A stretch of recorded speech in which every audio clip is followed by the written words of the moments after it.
예수님을 믿는 자들의 삶은 세상의 사람들과 분명히 다릅니다.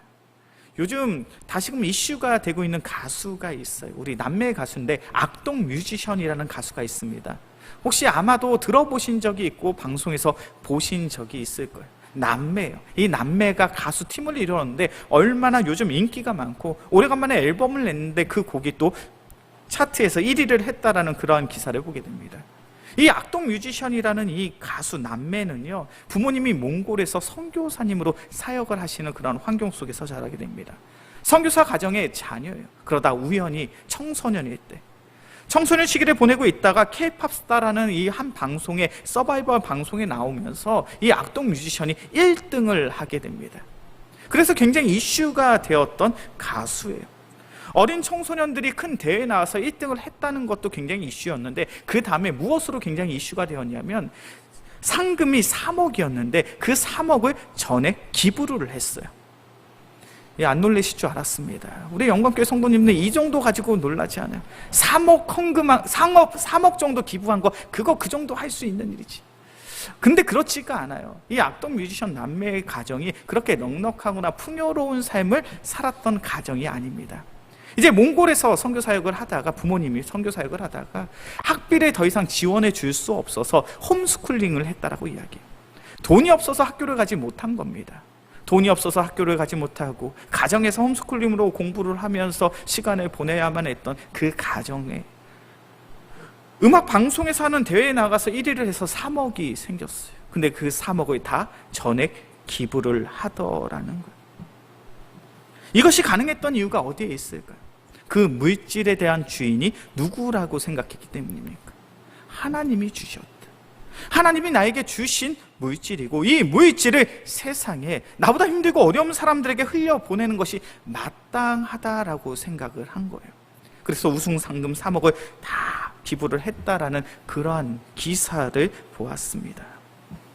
세상의 사람들은요, 믿는 자들과는 분명히 다른 인생, 다른 삶을 살 수밖에 없습니다. 반대로 이야기하면 믿음의 성도들은 세상의 사람들과는 분명히 다른 삶의 모습을 보이더라는 거예요. 이러한 삶이 가능한 이유는 바로 우리의 마음속에 신앙의 바른 가치관이 세워졌기 때문에 가능해요. 성경은 우리에게 말합니다. 너희는 세상의 빛이다. 너희는 구원받는 자들에게나 망하는 자들에게나 하나님 앞에서 그리스도의 향기다. 성경이 가르치면 우리에게 너무나도 분명히 이야기합니다. 너희는 세상의 빛이요 그리스도의 향기니. 세상의 사람들과는 분명히 다른 모습으로 살아갈 수 있어야 된다. 우리가 세상의 사람들과 분명히 다른 모습으로 살아갈 수 있는 이유는 우리의 마음, 우리의 중심 속에 신앙의 가치관이, 성경적인 가치관이, 기독교적인 가치관이 우리의 마음, 우리의 중심 속에 있어야 그것이 가능하더라는 거예요. 그래서 우리가 매주 오후 예배 시간을 통하여 그것을 살펴보고 있죠. 우리가 바른 신앙의 가치관을 가지기 위해서 첫 번째로 기억해야 될 것이 무엇이라고 말씀드렸습니까? 하나님의 언약을, 하나님의 말씀을 잊어서는 안 된다라는 거예요. 아브라함의 신앙의 여정 속에 하나님께서 반복적으로 아브라함에게 말씀하십니다. 너와 맺은 그 언약을 아브라함, 내가 잊어서는 안 된다라는 거예요. 아브라함은 하나님께서 맺게 하신 그 언약의 말씀을 붙잡고 나아갑니다. 그리고 그 종착지가 무엇이냐면 자신이 가장 사랑하는 아들 독자 이삭까지도 하나님께 바칠 수 있는 그 믿음을, 그 숭고한 믿음을 하나님께 고백할 수 있었죠. 그 숭고한 믿음을 고백할 수 있었던 이유는 바로 아브라함은 하나님께서 허락하신 그 언약을 주목했던 사람, 그 언약을 잊지 않았던 사람입니다. 그렇게 우리가 신앙의 여정 속에서 하나님의 언약의 말씀을 잊어서는 안 되죠. 그리고 지난 시간에 살펴본 것처럼 우리가 하나님의 언약, 하나님의 말씀을 잊지 않고 살아감에 있어서 너무나도 중요한 신앙의 원리가 무엇입니까? 하나님의 말씀의 두 가지의 핵심, 하나님의 언약의 그 두 가지의 핵심은 잊지 말자라는 것. 우리가 이 땅 가운데 살아가며 하나님께서는 어떠한 성도의 모습을 기뻐하시는가? 하나님을 사랑하는 것, 그리고 이웃을 사랑하는 그러한 사랑의 삶을 통하여 하나님은 우리의 삶을 기쁨으로 여기신다라는 거예요.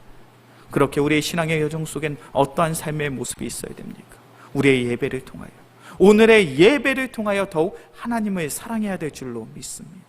그리고 하나님을 사랑하는 마음이 있다면 그 사랑의 마음을 가지고 더욱 우리의 가족을 사랑하고 우리의 이웃을 사랑하고 우리의 친구들을 사랑할 수 있는 우리 귀한 믿음의 성도들이 되어지길 간절히 소원합니다. 이것이 바른 신앙의 가치관을 세우는 두 번째 이야기였어요. 그리고 세 번째로 바른 신앙의 가치관을 세우기 위해선 우리의 삶 속엔, 우리의 믿음 속엔 어떤 신앙의 여정의 모습이 나타나야 됩니까?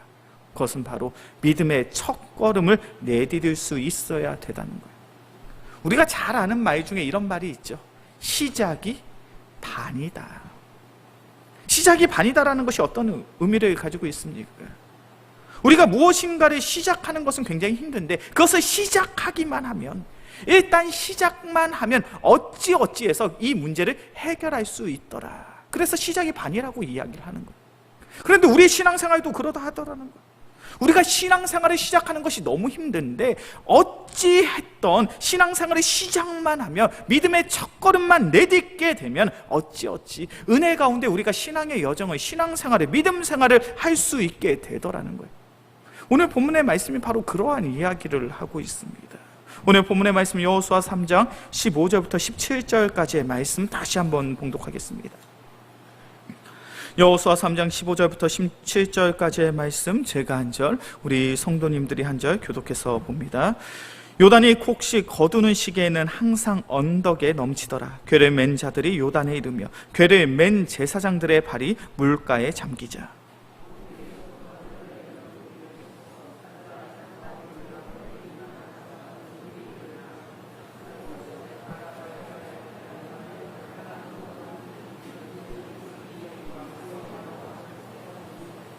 함께 묵독합니다. 여호와의 언약궤를 맨 제사장들은 요단 가운데 마른 땅에 굳게 섰고 그 모든 백성이 요단을 건너기를 마칠 때까지 모든 이스라엘은 그 마른 땅으로 건너갔더라. 아멘. 여호수아 3장의 상황은 우리가 너무나도 잘 알고 있는 상황이죠. 이제 이스라엘 백성이 약속의 땅, 가나안 땅에 들어가고자 합니다. 이스라엘 백성이 약속의 땅에 들어가고자 하는데 한 가지 문제가 있어요. 그것은 바로 그들 앞에 강이 놓여져 있다는 거예요. 그리고 이 강을 건너는 것이 결코 쉽지가 않습니다. 15절의 말씀을 보니까 이 시기는 곡식을 거두는 시기입니다. 곡식을 거두는 시기에는 언덕까지 물이 차 있더라는 거예요. 요단강은 밀과 보리를 추수하는 시기에는 그 강이 물이 가장 깊어지는 시기입니다. 각 언덕까지, 강둑까지 물이 차올라서 도저히 성인도 그 강을 건너는 것이 불가능한 그러한 상황이에요. 이스라엘 백성이 하나님의 말씀의 명령에 순종하여 약속의 땅으로 나아갑니다. 그 약속의 땅으로 나아가서 전쟁을 함으로 말미암아 그 땅을 쟁취할 수 있고 정복할 수 있다는 그런 선한 기대와 소망을 가지고 지금 진군하고 있는데 그들 앞에 강이 놓여져 있는 거예요. 그리고 그 강은 도저히 이스라엘 백성의 현재 상황으로는 건널 수 없는 그러한 상황입니다. 이 상황 속에서 하나님께서는 이스라엘 백성이 그 강을 건널 수 있는 매우 놀라운 방법을 이야기하시죠. 여호수아 3장 12절과 13절의 말씀이죠. 여호수아 3장 12절과 13절의 말씀 함께 봉독합니다. 이제 이스라엘 지파 중에서 각 지파에 한 사람씩 12명을 택하라. 온 땅의 주 여호와의 궤를 맨 제사장들의 발바닥이 요단 물을 밟고 멈추며 요단물 곧 위에서부터 흘러내던 물이 끊어지고 한 곳에 쌓여 서리라. 물이 넘치는 강을 만난 이스라엘 백성에게 하나님이 무엇에 대해서 이야기하고 있습니까? 너희 이스라엘 백성을 대표하는 12명의 대표자를 뽑으라는 거예요. 그리고 제사장과 함께 하나님의 언약궤를 메고 그 강에 발을 담그는 그 순간 그 강의 물이 끊어져서 멈춰버리고 너희는 그 강을 건널 수 있다라는 거예요. 지금 하나님은 어떤 이야기를 하고 있습니까? 매우 초현실적인 이야기, 기적의 방법으로 너희가 이 강을 건널 수 있다라고 이야기하시며 그 기적의 방법, 하나님의 방법이 무엇인지 구체적으로 설명하고 있어요. 너희가 발만 내디디면 그 강물이 멈춰져서 끊어져서 너희가 그 강을 건너게 되리라. 하나님의 방법으로 강을 건넌다는 것, 하나님의 행하신 놀라운 기적으로 강을 건너는 것, 이스라엘 백성에겐 그렇게 새로운 이야기는 아닌 듯합니다. 왜냐하면 이스라엘 백성은 이미 이와 같은 하나님의 놀라운 방법으로 강을 건넌 적이 있어요. 언제 이스라엘 백성이 이와 같이 놀라운 방법으로 강을 건넜습니까? 우리가 잘 아는 것처럼 출애굽하여서 홍해 강을 건널 때. 우리 그 말씀을 한번 찾아볼까요? 출애굽기 14장입니다.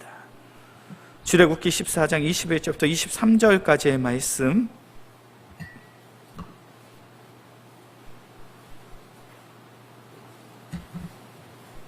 출애굽기 14장 21절부터 23절까지의 말씀, 제가 한 절, 우리 성도님들이 한 절 교독해서 봅니다. 모세가 바다 위로 손을 내밀매 여호와께서 큰 동풍이 밤새도록 바닷물을 물러가게 하시니 물이 갈라져 바다가 마른 땅이 된지라.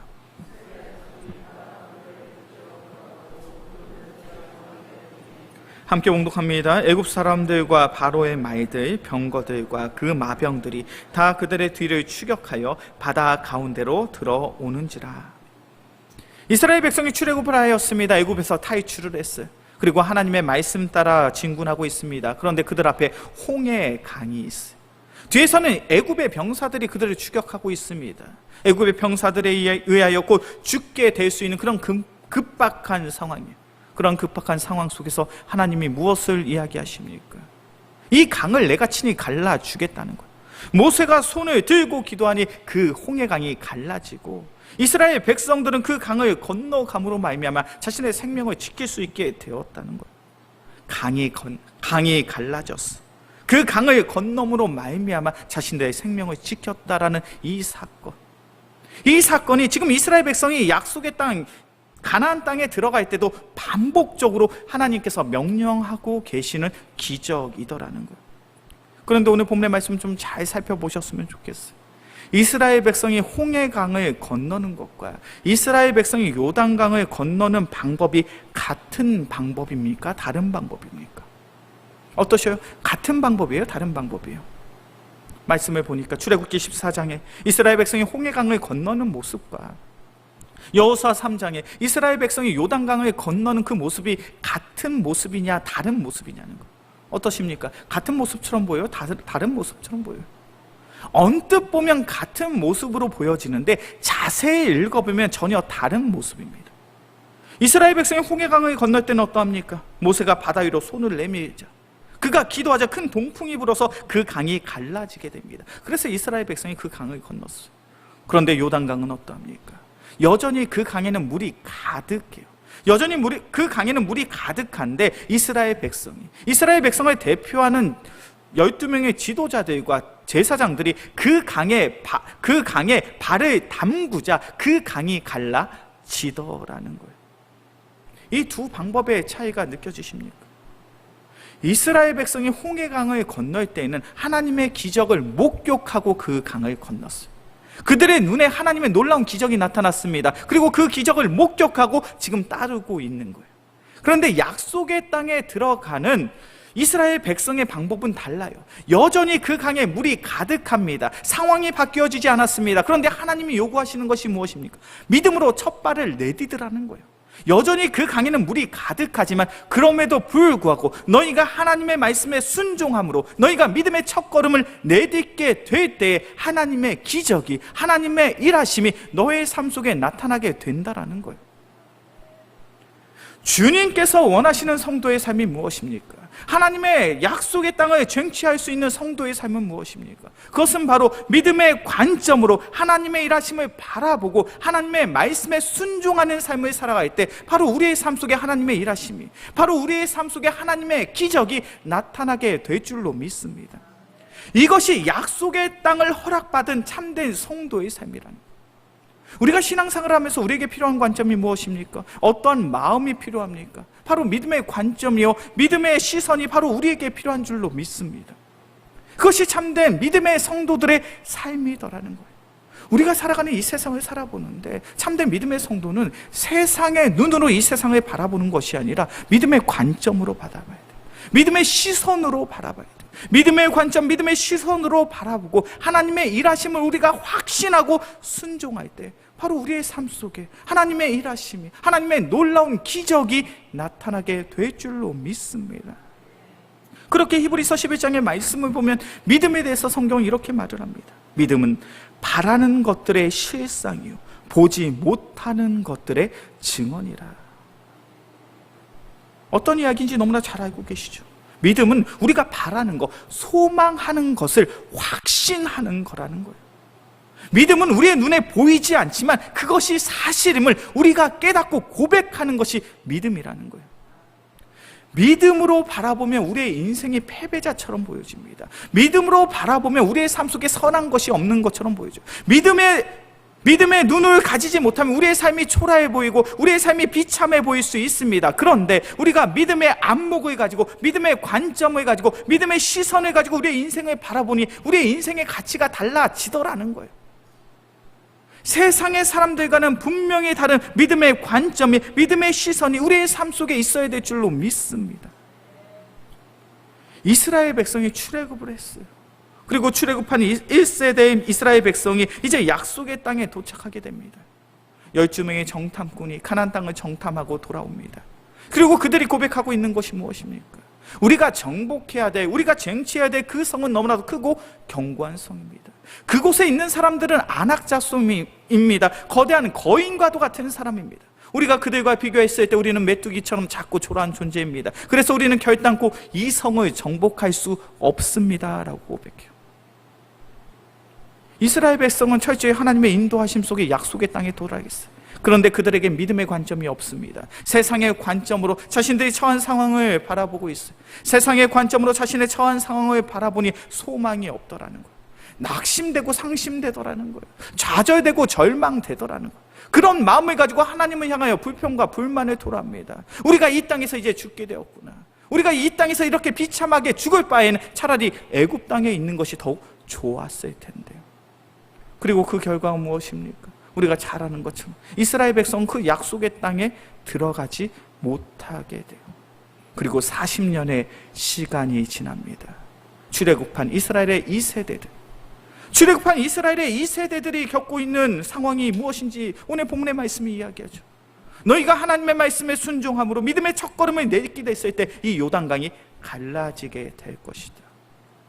여전히 인간적인 마음으로 세상의 관점으로 본다면 너희는 이 강을 건널 수 없을 것처럼 보여지지만 너희가 믿음의 관점을 가지고 믿음의 시선을 가지고 하나님의 말씀에 순종함으로 나아간다면 너희는 약속의 땅을 쟁취하게 되리라.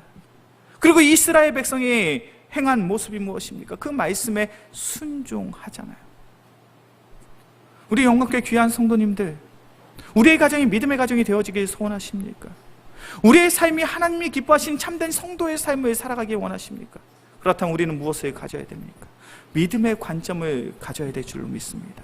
믿음의 시선을 가져야 될 줄로 믿습니다. 믿음의 관점과 믿음의 시선을 가지고 우리의 상황을 바라보며 오직 하나님의 말씀에 순종할 때 바로 우리는 바른 믿음 안에서 바른 영적인 신앙의 가치관을 가지고 살아가게 될 줄로 믿습니다.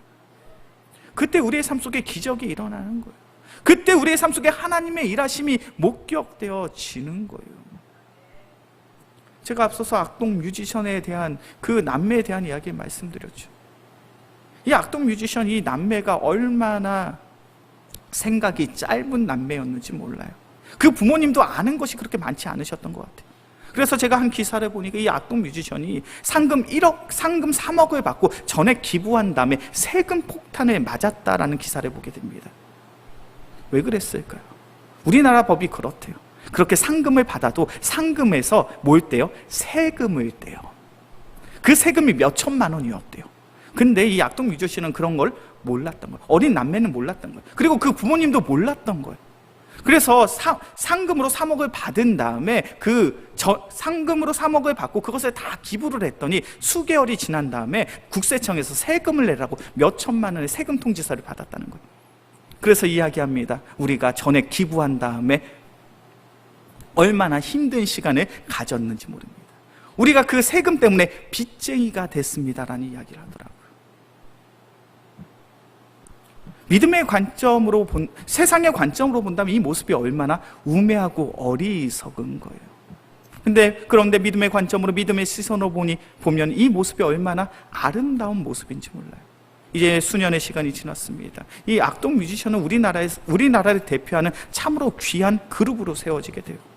얼마나 많은 돈을 벌게 되었는지 몰라요. 하나님의 축복, 하나님의 일하심이 그 남매의 삶을 통하여 나타나게 되더라는 거예요. 우리가 소망하고 우리가 기대하는 삶이 그러한 인생, 그러한 삶 아닙니까? 우리의 삶을 통하여 하나님의 일하심이 나타나요. 하나님의 놀라운 기적이 나타나는 겁니다. 우리의 삶 속에 하나님의 일하심이, 하나님의 놀라운 기적이 나타나기를 소원한다면 우리는 우리의 삶 속에 믿음의 첫걸음이 있어야 될 줄로 믿습니다. 그 믿음의 첫걸음을 통해서 하나님이 일을 하시더라는 것. 오늘은 특별히 우리 영광교회가 선교 헌신 예배로 예배를 드리고 있죠. 매월 마지막 주 선교 헌신 예배를 드림에 있어서 마음속에 감동이 있으십니까? 감사함이 있으십니까? 기쁨이 있으십니까? 그냥 그런 마음으로 오지 않으셨어요. 아, 오늘 마지막 주구나, 선교 헌신 예배구나, 그냥 흘러가는 마음으로 이 자리에 계시진 않습니까? 우리가 오늘 선교 헌신 예배로 예배를 드릴 수 있다는 것이 얼마나 놀라운 기적인지 몰라요. 왜 그렇습니까? 원래 이 나라, 이 민족은요, 우리 조선이라는 나라는 하나님의 나라, 예수 그리스도의 복음을 받아들일 만한 그런 준비가 전혀 안 돼 있던 나라였고 민족이었기 때문에 그럽니다. 우리가 잘 아는 것처럼 120년 전에 이 땅 가운데 언더우드, 아펜젤러와 같은 개신교의 선교사님이 처음 우리나라 조선 땅에 들어오게 돼요. 언더우드 선교사님은 원래 조선 땅에 들어오고자 했던 그런 선교사님이 아니셨습니다. 원래 인도 선교를 준비했던 선교사였어요. 그런데 우연히 조선이라는 아시아의 작은 나라에 대한 이야기를 듣고 내가 조선으로 가서 복음을 전해야겠다는 그런 결단을 하게 돼요. 그때부터 언더우드 선교사님의 삶 속에 어려움이 시작됩니다. 인도 선교를 준비했을 때 자신을 파송해 주기로 했던 그 교회가 조선에 가서 선교를 하겠다고 이야기하니 파송을 취소를 해요. 자신이 훈련받았던 선교회에서 조선이 아니라 인도로 갈 것을 강권하게 됩니다. 같이 선교지에 가서 열심히 선교하기로 결단했던 자신의 약혼녀가 조선 땅에 가서 복음을 전하겠다고 이야기하니 파혼을 하게 돼요. 조선의 복음을 전하는 것은 시기상조라고 이야기합니다. 그들은 여전히 무지하고 우매해서 지금 복음을 전한다고 했는데 그들은 결단코 복음을 받아들일 수 없다라는 거예요. 그런데 중요한 것은 그러한 상황 속에서 언더우드 선교사는 이 조선 땅을 향하여 믿음의 첫걸음을 내딛게 됩니다. 그리고 그 뒤에 어떠한 일이 일어나게 됩니까? 언더우드 아펜젤라 선교사님 이후에 얼마나 수많은 선교사님들이 그 발걸음을 따라 이 조선 땅에 들어왔는지 몰라요. 그리고 얼마나 많은 선교사들이 최선을 다하여 헌신적으로 복음을 증거했는지 모릅니다. 그리고 그 결과가 우리 한국교회 얼마나 많은 교회들이 세워졌습니까? 그 수고와 그 노력의 결과로 우리 영광교회가 매월 마지막 주를 선교 헌신 예배로 드릴 수 있는 거예요. 아마도 천국에 있는 언더우드 선교사님이 우리의 선교 헌신 예배를 본다면 이렇게 이야기하실 거예요. 우리의 예배는 기적이다. 결단코 복음의 열매가 맺어질 수 없는 그곳에 내가 첫걸음을 내딛었더니 하나님의 놀라운 기적이 이 나라 이 민족 가운데 허락되어졌구나. 우리의 삶 속에 하나님의 일하심이 놀라운 기적이 나타나길 원하십니까? 그렇다면 우리는 믿음의 첫걸음을 내딛어야 될 줄로 믿습니다. 우리가 신앙생활을 하면서 그런 마음이 들 수 있어요. 우리 영광교회가 라이저 기도를 하네. 나가고 싶지만 내가 나간다 한들 무슨 놀라운 일이 생기겠어. 우리 성도님들이 나오시면 놀라운 일이 이루어질 줄로 믿습니다. 우리 영광교회가 매주 수요일마다 전도를 하고 있죠. 내가 나가서 전도한들 무슨 도움이 되겠어. 우리의 작은 한 발자국, 한 걸음이 바로 하나님의 놀라운 일하심을 일으킬 수 있는 믿음의 첫걸음이 될 줄로 믿습니다. 예배를 마치고 평신도 훈련을 진행하고 있죠. 내가 성경 공부한다고 무슨 놀라운 일이 나의 삶 속에 일어나겠어? 아니요, 우리는 그 성경 공부의 시간을 통하여 하나님의 놀라운 은혜가 분명 우리의 삶을 통하여 나타나게 될 줄로 믿습니다. 우리에게 필요한 것은 무엇일까요? 믿음의 첫걸음이에요. 우리가 믿음의 첫걸음을 내딛었을 때 이스라엘 백성은 약속의 땅을 쟁취하고 정복할 수 있었던 것처럼 우리의 삶 속에서도 하나님의 놀라운 일하심이, 하나님의 놀라운 기적이 나타나게 될 줄로 믿습니다. 이제 말씀을 정리하겠습니다. 우리에게 필요한 것은 믿음의 첫걸음인 줄로 믿습니다. 믿음의 첫걸음이 있을 때 하나님의 나라가 이루어지고 세워지고 확장되어지며 하나님이 일하시며 하나님의 놀라운 기적이 우리의 삶을 통하여 나타나게 될 줄로 믿습니다. 그 놀라운 은혜를 우리의 삶을 통하여 체험할 수 있는 우리 모두가 되어지게 주의 이름으로 간절히 축원합니다. 기도하겠습니다. 사랑해 주님 감사합니다. 우리가 바른 신앙의 가치관을 가지기 위해서 우리에게는 믿음의 첫걸음이 필요한 줄로 믿습니다. 우리의 상황, 우리의 환경, 세상의 미혹, 세상의 유혹이 어떠하다 할지라도 담대함을 가지고 믿음의 첫걸음을 내디딜 수 있는 귀한 은혜의 성도들이 되게 하여 주시옵소서. 그래야 나의 삶을 통하여 하나님의 일하심을 목격하고 하나님의 놀라운 은혜와 은총을 체험할 수 있는 귀한 믿음의 성도들 되게 하여 주시옵소서. 우리의 삶이 온전히 주님의 기쁨 되어지길 간절히 소망하오며 우리를 사랑하시는 예수 그리스도의 이름으로 기도합니다. 아멘.